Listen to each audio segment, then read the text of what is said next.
तो स्वागत है आपका हमारे चैनल पर। सपा 62,200 वोटों से विजयी हुई है प्रतापगढ़ 39 लोकसभा में। और आप प्रतापगढ़ की जनता वासियों को क्या संदेश देना चाहेंगे? सबसे पहले तो मैं करेक्ट कर देना चाहता हूँ, हम लोग 68,000 से ऊपर वोटों से हम लोग जीते हैं टोटल। सबसे पहले तो मैं प्रतापगढ़ जनपद की जो जनता है को बहुत बहुत बधाई, कोट कोट बधाई देना चाहता हूँ, क्योंकि ये जीत लोकतंत्र की जीत है और जनता की जीत है। दूसरा सवाल ये है हमारा सर कि प्रतापगढ़ में किस एजेंडे पर यहाँ के सांसद एसपी पटेल काम करेंगे, किस एजेंडे पे विकास करेंगे यहाँ पर जो हमारा एजेंडा सीधा सीधा है, हम डेवलपमेंट के बारे में बात करते हैं। किस विषय पे डेवलपमेंट होगा? जैसे हमारे यहाँ फ्लाईओवर की कमी है, ठीक है, हमारे यहाँ जाम से निजात नहीं मिल रही है, हमें बाईपास नहीं, हमें रिंग रोड चाहिए, ठीक है। तो हमको इस तरह के बहुत सारे मुद्दे हैं। जैसे हमारे यहाँ मेडिकल कॉलेज है, सिर्फ नाम का मेडिकल कॉलेज हो जाने से नहीं होगा, अभी भी हमारे यहाँ आप देखेंगे तो हम सबको रेफर कर दे रहे हैं इलाहाबाद के लिए। तो हम आखिर मेडिकल कॉलेज किस लिए खोले? हमको तो रेफर करना नहीं चाहिए, हम पास वो सुविधाएं होनी चाहिए। तो इसलिए हम जो सिर्फ कहने को ना हो, करने को विकास धरातल पे दिखे। प्रतापगढ़ में सबसे बड़ी समस्या शिक्षा। सरकारी स्कूलों की स्थिति एकदम बद से बेहतर है। जो अपने बच्चों को प्राइवेट स्कूल में पढ़ाना चाहते हैं, सरकारी स्कूल की स्थिति ठीक कब तक होगी? इस सरकार में होगी कि आने वाले? सबसे पहले तो प्राइवेट स्कूलों को लगाम लगाई जाए। जो ये बेइंतहा फीस ली जा रही है, इसको एक प्रकार से स्कूल नहीं, ये मॉल चला रहे हैं। पहले तो इस पर रोक लगनी चाहिए। हाँ, सुविधा के हिसाब से प्राइवेट स्कूल फीस ले सकते हैं, लेकिन अनलिमिटेड नहीं होनी चाहिए। हर महीने जो ये हर साल ये किताबें बदल जाती हैं, इन सब पे अंकुश लगना चाहिए। शिक्षा माफिया को पहले लिमिटेशन में अंदर करे सरकार। सरकारी स्कूलों की मैं बात कर रहा हूँ सर, कि सरकारी स्कूलों में किस प्रकार से सुविधा बच्चों के लिए होगी? सरकारी स्कूलों में बेहतर से बेहतर सुविधा होगी, क्योंकि गरीब बच्चे पढ़ सकें। इस पर सरकार, हमारा एजेंडा बिल्कुल तय है कि सरकारें गरीब आदमियों के लिए होती हैं। गरीबों के बच्चे जरूर पढ़ें, उनको वजीफा मिले, उनको बेहतर सुविधा मिले, उनको कॉपी किताब मिले, उनको डेस्क बेंच मिले, ना कि टाट पट्टी के बोरे बैठे। तो हम ये चाहते हैं कि बेहतर शिक्षा लोगों को मिले। कल मतगणना की स्थिति देखते हुए 16 राउंड की जब गिनती समाप्त हुई तो पूर्व सांसद संगम लाल गुप्ता मतगणना से निकल के बाहर जाते हुए दिखे। इस पर आप क्या कहें? मैं जीत हार लगी रहती है। पहली बात तो उनको मैं कहना चाहता हूं कि एक तो स्वस्थ रहें, जीत हार लगी रहती है।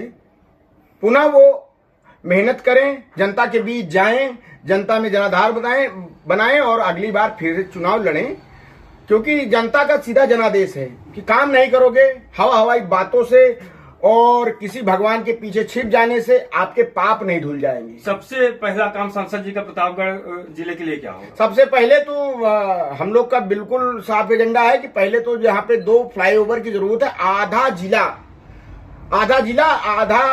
जो कि फ्लाईओवर ना होने के कारण और हमारा जिला परेशान रहता है, जाम में निजात नहीं मिल पाती है, वो पहुंच नहीं पाता है हेडक्वार्टर। तो सबसे पहला दो कम से कम फ्लाईओवर जो रेलवे के ब्रिज पे बनना है, बहुत ज्यादा जरूरी है, अति आवश्यक। उस पर सबसे पहले काम किया जाएगा। अगर आपकी सरकार, सपा की सरकार यहाँ पे केंद्र में बनती है तो महंगाई पर कितना नियंत्रण रख पाएंगे? बिल्कुल, बिचौलियों को बाहर किया जाएगा। बिचौलियों की वजह से सिर्फ ये महंगाई का आलम सिर्फ बिचौलियों की वजह से है। किसानों को कोई नहीं है कि वो 20 रुपए के 50 रुपए में बेच रहा है आलू, नहीं, वो नहीं बेच रहा है। ये बिचौलियों को खत्म करना पड़ेगा, बिचौलियों पे अंकुश लगाने की आवश्यकता है। ये सरकार का ही काम है। छुट्टा जानवर के लिए क्या है? छुट्टा जानवर हमारी सरकार बनते ही छुट्टा जानवरों को पहले नियंत्रण में लाया जाएगा। इनको जो गौशालाएं बनी हैं, जो नाम मात्र की हैं, उनको तत्काल प्रभाव से चालू करके इनको अंदर किया जाए कि भैया उनको रहने खाने के, उनको भी जीने की अधिकार है, वो भी राशन पाए, पानी पाए। यहाँ छुट्टा छोड़ दिए हैं तो ये एक्सीडेंट का कारण बन रहे हैं, लोगों में हादसे हो रहे हैं। अभी परसों तरसों मैंने मीडिया में हमारे बंधु ने कवरेज दी है और उन्होंने बताया कि देखो सांड आया, मार दिया और वो बेचारी खत्म हो गए, बुजुर्ग आदमी।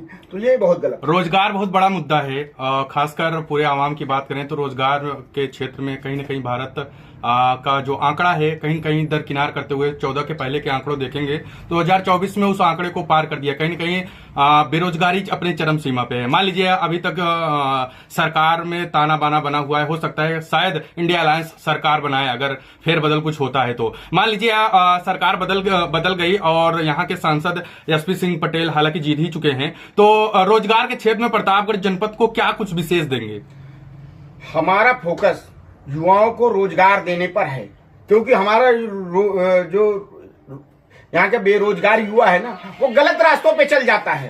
तो इसके लिए हमें चाहिए रोजगार। रोजगार के लिए तमाम जो हम प्रोफेशनल शिक्षा दे रहे हैं उसमें लोगों का प्लेसमेंट हो, उनको रोजगार मिले। अगर रोजगार मिलेगा तो वो गलत राहों पे नहीं जाएंगे और अपना भी भरण पोषण करेंगे, अपने परिवार का करेंगे, अपने आसपास का डेवलपमेंट विकास वो खुद से ही कर लेंगे। मिर्जापुर में एक सोशल मीडिया पे वीडियो कल से वायरल हो रहा है जिस पर प्रधानमंत्री नरेंद्र मोदी की फोटो फाड़कर उस पर सपा कार्यकर्ताओं द्वारा तो जो है जूते चप्पल चलाए जा रहे हैं। इस पर आप क्या कहें? मैंने इस बारे में देखा नहीं तो मैं इस पर कोई टिप्पणी नहीं करना चाहूंगा। फिलहाल इस तरह की कोई भी इस तरह की घटनाएं मैंने इस वीडियो को तो नहीं देखा है। अभी मैंने भी 3-4 दिन पहले देखा कि अखिलेश यादव जी की फोटो लगा के तमाम लोग नाच गाना कर रहे हैं। तो ये बिल्कुल बड़े नेताओं को इस तरह से बदनाम नहीं करना चाहिए। बड़े नेता हैं, बड़े लेवल के नेता हैं, इनको कभी भी इस तरह के नहीं करना चाहिए। लास्ट सवाल मेरा आपसे ये है कि 400 पार के आंकड़ा बीजेपी सरकार ने दिया है, उनके गठबंधन ने, तो कहीं ना कहीं 400 पार आंकड़ा तो नहीं पहुंच पाई, लेकिन बहुमत में जो है पहुंच चुकी है। अगर मान लीजिए गठबंधन इधर उधर ना हुआ तो उनकी सरकार बन जाएगी। कहाँ चूक रह गई है इंडिया अलायंस में? इंडिया अलायंस ये एरोगेंट जो है, अहंकार की वजह से ये हार गए। इनकी नीतियां जो बेरोजगार युवा है, पूर्वांचल का, आप पूर्वांचल की सीटें देख लीजिए, लखनऊ से लेके बलिया तक की। पूर्वांचल में सिर्फ लोगों के पास एक काम है कि वो कोई ना कोई काम छोटा बड़ा करना चाहता है, करे और अपने परिवार का भरण पोषण करे।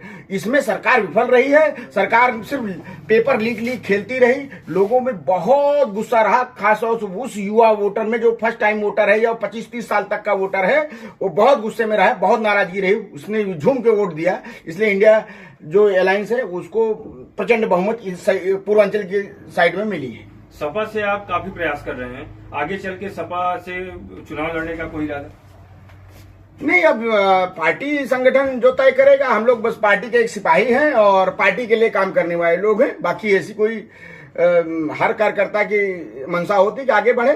कार्यकर्ता जो पार्टी का आला हाईकमान कहता है, हम लोग उसी के आधार पर चलते हैं। हम कोई उनकी लिमिटेशन को क्रॉस नहीं करते। बहुत बहुत शुक्रिया सर बातचीत करने के लिए।